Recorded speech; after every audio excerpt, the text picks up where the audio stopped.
Hello everyone, this is Warhawk Beyond 2040 and welcome to another edition of the Jazz Albums review series. And today I am going to be taking a look at one of the most celebrated and iconic ensembles in the history of the jazz fusion genre, and they are led by one of the greatest and most legendary piano players slash keyboardists slash arrangers slash band leaders slash composers of all time, the one and only the Chick Corea Elektric Band.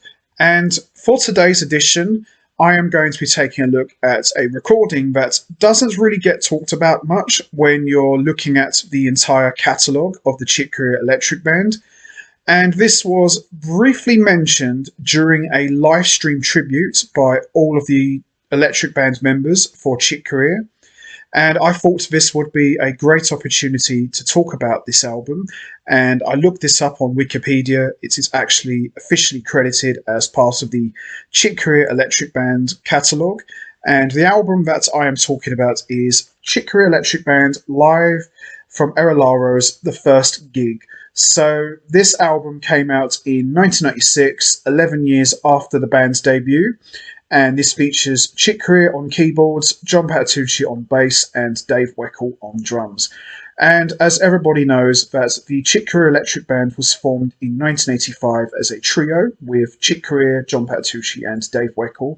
And this album is a live recording, and this is pretty much, as the title says, their first gig. And a lot of the compositions here are kind of a work in progress.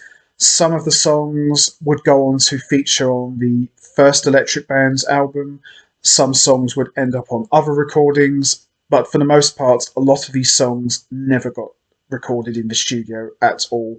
And it's very interesting to listen to the Electric Band as a trio, because there's no Scott Henderson, there's no Frank Gambale, there's no Eric Marienthal or Carlos Rios, or even the later additions like Mike Miller, Jimmy Earle, or Gary Novak. This is pretty much a showcase of the Chick Corea Elektric Band with the core of Chick Corea, John Patitucci, and Dave Weckl. And it's an interesting album because, as I said, this doesn't get talked about at all. And this album was recorded on April 19th, 1985. So it's an interesting album. Very hard to find. I spent a lot of years trying to track this down. Never could find it cheap.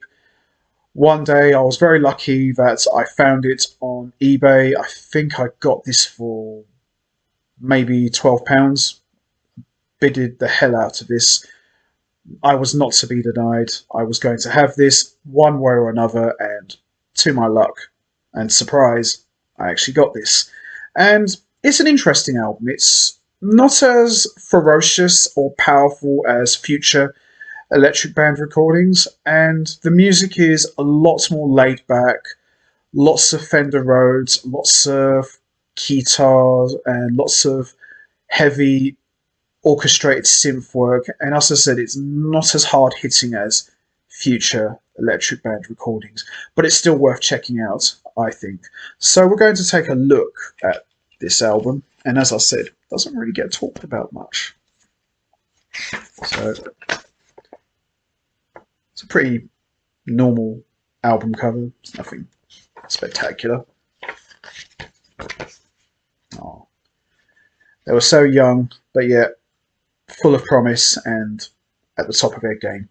So all compositions are written and composed by Chick Corea, with the exception of one, which was composed by Ernest Lekunoa. And as I said, some of these songs would end up on the first Electric Band album and other recordings. But for the most part, most of them never got recorded.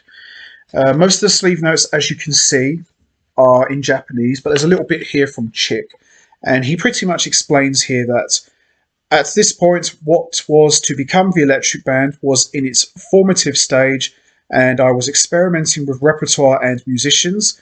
This recording was made on my first gig with Dave and John after a few days of rehearsals. He also goes on to explain here, the keyboard gear I used at Elario's was extensive, including the massive synclavier. I had the idea that I would orchestrate the music and still keep it a trio. I soon started adding more musicians to the band so I could concentrate on fewer chores while playing. until the Electric Band was a quintet and I was down to a Fender Rhodes and a piano. It seemed that the complexity of gear that I used to get the sound that I wanted never equaled the effect that was produced. Always too much gear for not enough effect. There's some fine playing here from John and Dave, plus I did have fun going through this experiment and think some listeners might enjoy what went down here. As I said, it's a decent recording, it's a live album.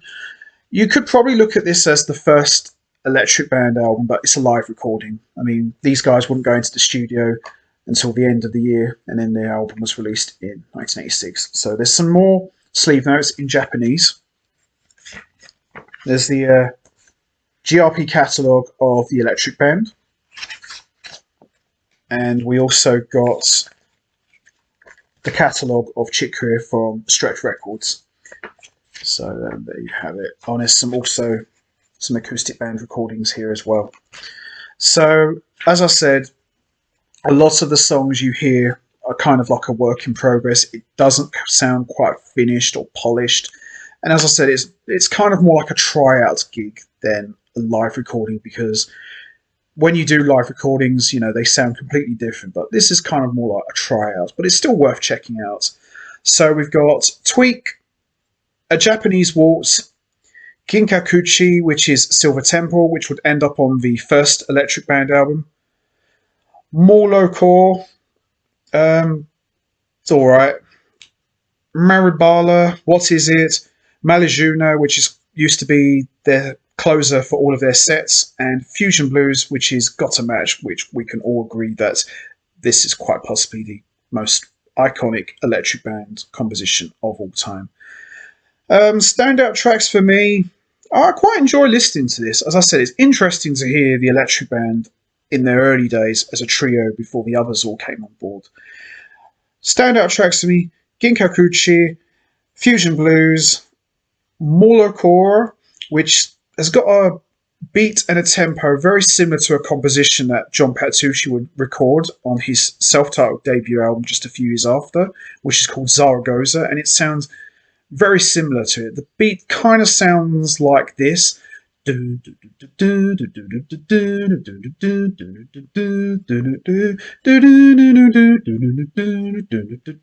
very, very similar sort of sounding.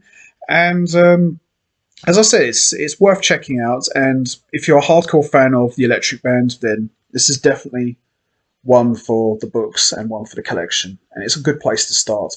Very hard to find. Very expensive when you do find it, but if you do see it cheap, definitely worth buying. I think it's interesting. Let's say that. I would like to see the Electric Band release like a live recording. I know they did release one a few years ago, but it was more of a reissue of a gig that they did with Dave Grusin and Lee Ritzner and Tom Scott, which was dubbed GRP Super Live in Concert. They reissued that gig on its own. It's pretty much Chick Corea Electric Band Live 1987. It's worth checking out.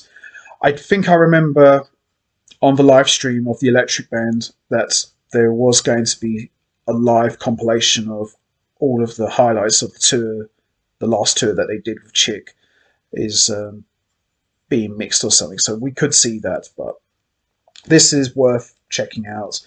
Like I said, not quite as powerful and ferocious as future Electric Band recordings, but still worth checking out, I say. And there's some good playing on here. Some great bass work from John Patitucci and some great drum work from Dave Weckl. And, this is pretty much laying down the foundation for what the Electric Band was going to be all about. And, I always refer to the trio lineup of the Electric Band as the Chick Corea Electric Trio. So they're not quite the band yet, but don't get me wrong, I love listening to these three work, but you can't beat having the guitars and the sax. It just makes it all sound the better. But it's still a good, enjoyable listen. As I said, this is probably worth buying for historical purposes than musical purposes, but still a fun recording and one that I would highly recommend everyone check out. So there you have it, Chick Corea Electric Band, live from Elaro's, the first gig. So worth checking out. So that's going to be it from me. I'm going to wrap this up now. What is your thoughts on Live from Elaro's the first gig? Do you enjoy it? Where do you rank it with the other Electric Band recordings? Do you consider it part of the Electric Band catalogue? And also, what are your favourite tracks? Is it Tweak, Japanese Waltz, the early version of Silver Temple, or is it the early version of Got to Match? You know what to do, guys. Hit the like button, hit the subscribe button, leave your thoughts and comments down below. And the next time I will be back, there will be a special edition for this series where I am going to be talking about the entire catalogue of albums of the Chick Corea Elektric Band. So make sure you don't miss that. So until next time, take care, everybody, and stay safe. And once again, thanks for listening.